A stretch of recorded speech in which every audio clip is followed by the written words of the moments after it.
Mahajanga dia tena tiana ny Rajoelina sy tanora koa nataontsika fa building lehibe ohatra ny ananty reny building manara-penitra moa population vavy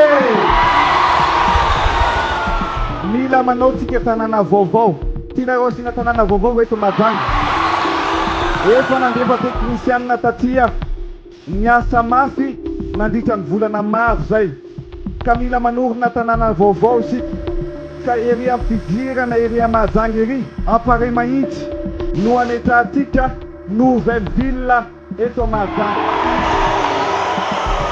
asitsika lalana 4 voies zay mampifandray amin'ny centre ville sy ny aéroport sy ny plage zany no ataontsika.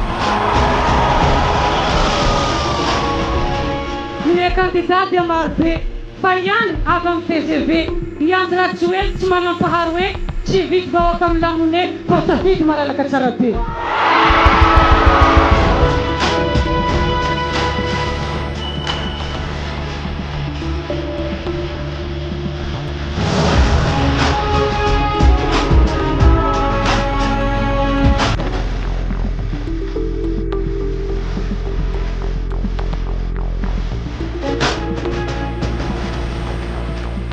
Io Andry Rajoelina, candidat numéro 13.